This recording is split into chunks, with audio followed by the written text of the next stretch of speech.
CHAMPS Live is presented by Lawrence Technological University, where Blue Devils dare.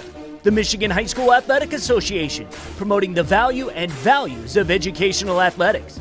Hungry Howie's, famous for flavor. And the Detroit Medical Center. Do you have a sports injury or are just looking to take your game to the next level? Go where the pros go. Visit dmc.org/gamechangers. Hey there, welcome to episode 13 of State Champs Live, presented by Lawrence Tech.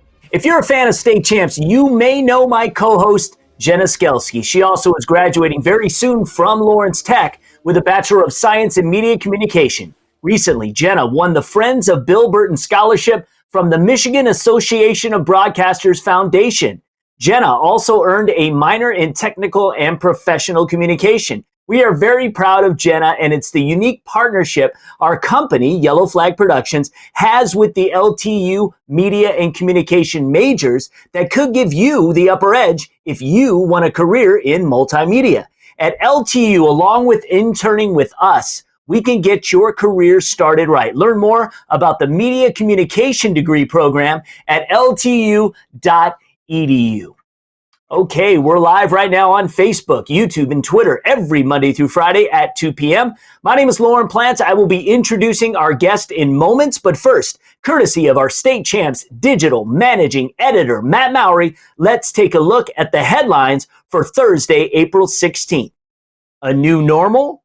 With the announcement Thursday from the nation's top high school boys basketball player in the 2021 class, Jalen Green, that he is planning to bypass college and go directly to the NBA's G League, there are bound to be impacts on the way college programs recruit top high school players. Five-star recruit Isaiah Todd decommitted from Michigan on Wednesday to pursue a professional alternative as well. And Friday, it was reported he joined Green in the NBA G League's professional pathway program.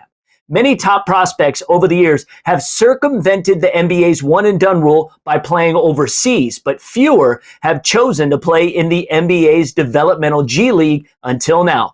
Green and Todd will earn a reported $500,000 salary and have a select team created for them to play on, as well as a full scholarship to pursue their college degrees later. The new pathway to the NBA may be tempting for many top-tier talents. The end is near.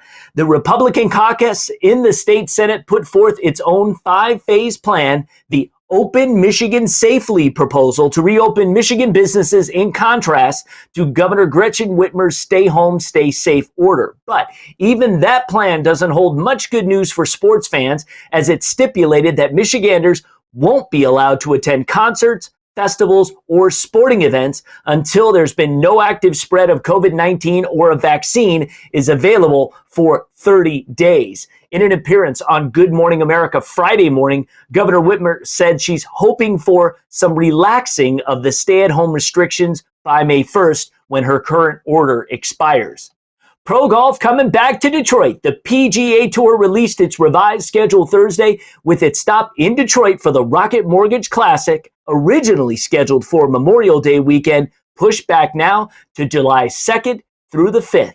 The PGA has not played since March 12th, with the season suspended shortly thereafter. It's planning to play its first four tournaments, including the stop in Detroit, with no fans in the galleries. That's today's headlines. Here is today's Hungry Howie's Twitter question of the day. Have you seen Netflix's Tiger King yet? So here are your answers. Obviously, not yet, but soon. No, and I do not plan to. Find State Champs Michigan on Twitter and vote. We'll read the results tomorrow. Well, it's another Game Changers Friday. Certified athletic trainer and human movement specialist David Boyer joins us today on State Champs Live. Mr. Boyer, thank you for joining us. Lauren, thanks for having me. Thanks for letting DMC get involved with you and sharing the knowledge with all the youth athletes out there. Greatly appreciate it. Absolutely, and we appreciate you for being here. So we're going to talk about what baseball athletes can do now that their season is obviously suspended. But at some point, there could be summer ball coming back, and they're going to need to be in shape. What can baseball athletes be doing now to stay in shape while still obeying stay-at-home orders? Well, first of all, I feel for those athletes. I mean, it's a tough situation for them, especially the seniors. But there's a lot of things you can still be doing, either preparation for college if it's coming up, or like you just mentioned, some of the guys that are going into the developmental leagues and stuff like that. So some of the stuff that you can do at home as far as strength conditioning is focus on the stability aspect of your game, regarding the body and the availability of going through motions. So meaning, focus on the core activation for the major all baseline stability. And then secondly, you can focus on some of those smaller muscles, your rotator cuff and some of the injuries that may occur to that. You can get more involved with improving those secondary muscles for activation and joint stability. Overall, working on the general mechanics of the body through dynamic movement patterns associated with your sport, your activity of baseball.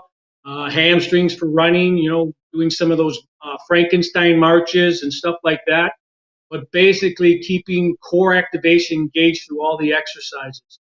Ankle mobility is the key. A lot of the injuries that occur in baseball are the rotator cuff, shoulder, but some of them are the ankle as far as running mechanics and going through that motion, hitting that bag and pushing off. So work on some of that mobility of your ankle. And then importantly, too, is the trunk rotation. Baseball obviously has a lot to do with trunk rotation. I mean, batting, throwing, getting down and throwing from a position from second base to first base, staying in a good athletic position. So those are some of the key things. And then overall, as far as general conditioning, I mean, keep up with your jogging, keep up with your sprints, line sprints, 90 feet or, running the first, running the second. Start working some of that general conditioning aspect of things as you work through it. I mean, obviously it's snowing outside today, so, we all know how Michigan works. But if you got a bike or, you have some bikes in your house, in your basement, you can get down there and start doing some sprints or some long-term aerobic conditioning for that. We've seen people suggest that, hey, there are common household items that can serve as so-called weights. What exercises can we be doing at home with household items if we don't have access to gym equipment? Well, that's a great question. I mean, there's a lot of younger kids out there that may not have access to gym equipment as far as dumbbells or cords. But you got to be inventive. I mean, you have to really focus on, those things I just talked about. But a prime example is you could take this water bottle right here, fill it with water, and then just do external rotation stuff that you used to do with the cords on the fence if you don't have it. And that momentum in the water in there is going to force that shoulder to keep more stability. But the whole thing is activate the core. Activate the core. Your base of movement comes from an athletic position. So get down into your infield position if you want to, or get into your stride after throwing or pitching, and just take this water bottle and just do rotational stuff with it, at a 90-90 angle. You can take a stool that you have at home. Your mom has a stool or something just like this, and start doing step-ups with it. You can do step-ups with that while you're doing lifts with this momentum in the water bottle. You can take your bat. I have a bat back here where you can actually work on your mechanics as far as doing a hip hinge. Use this where you can put it and stay strong through your spine and going through either a lunge or a squat mechanics. But work on basically all of those primary movement patterns that you have. And again, the athletic position is the key to every movement that you have. So your strength really comes from having a stable athletic position and creating motion from there. The other thing is you can do balance stuff activities just by standing on your glove. If it's an old glove, new glove, however you want to break it in, just start doing some single leg balance stuff while you're going through that rotational movement with that water bottle, or finishing up a movement as far as a throwing pattern. Cool. Hey, those are great suggestions. If you have a question or comment for Mr. Boyer, now's the time to ask on Facebook or Twitter. I'll ask him momentarily. Once our country starts to reopen, how do you suggest athletes ramp up their fitness level without doing too much too soon so they can avoid injury? Well, you can't make up for lost time. So, while you're off right now, this is your off season.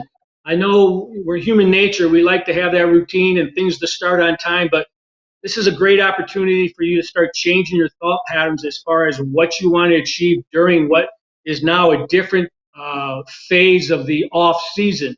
Right now, your off season's extended a little bit, so you have to really focus on staying focused in that off season pattern. And as when you come back, you can't make up for that lost time. So that is your preseason.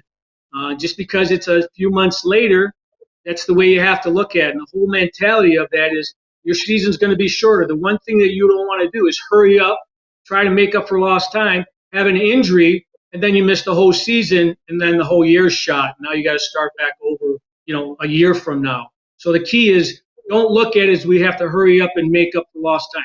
This is your off season. It's just an extended off season. Take some of those things that I talked about, engage those into your conditioning program for stability, work on the mechanics, and it's a good opportunity for you to just kind of work on basic fundamental things as far as strength and conditioning. All right, before we get to the comments and or questions, let's check a stellar pitching performance from this week in state champs history.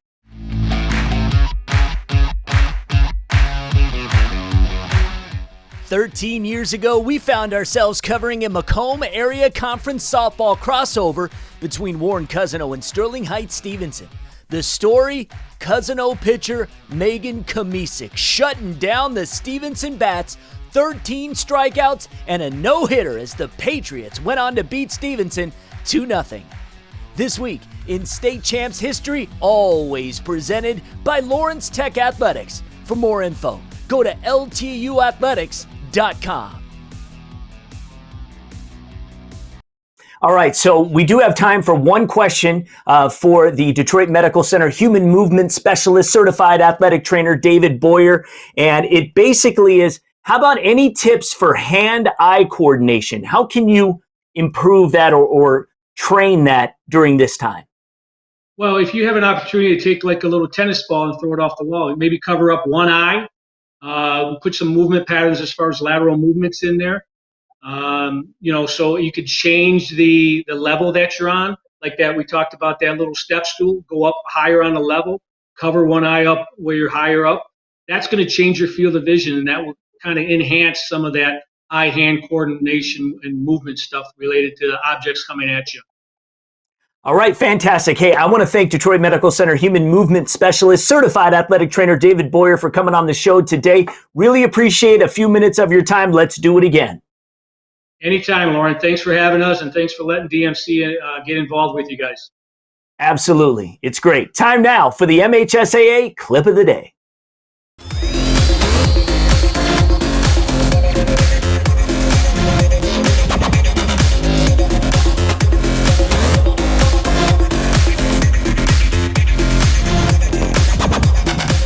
That's your MHSAA Clip of the Day. It's as if that video was filmed today. Thank you, Detroit Catholic Central's Sam Dursa, his first college offer from Lawrence Tech. Sam, let's keep you in the blue and white. Become a Blue Devil. You too can have your clip be the clip of the day. DM us on Twitter, email the link, whatever, we'll check it out. Hey, State Champs RoboZone, all about high school robotics. Search RoboZone Show on all our social media platforms or download our free State Champs app. Fresh content premiering daily. Now, if you're into esports, check out our State Champs Esports Twitch channel. There is always lots going on. Let's get to the results of yesterday's Hungry Howie's Twitter question of the day. How have you been staying in touch with friends and family? And it looks like phone calls and texts is the primary. So good poll.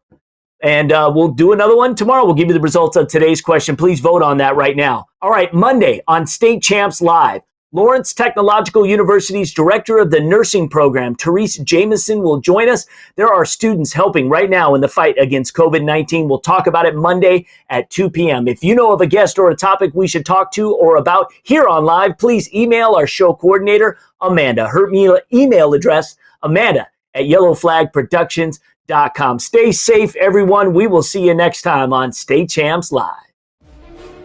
State Champs Live is presented by Lawrence Technological University, where Blue Devils dare.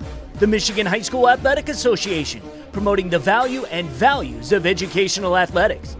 Hungry Howie's, famous for flavor. And the Detroit Medical Center. Do you have a sports injury or are just looking to take your game to the next level?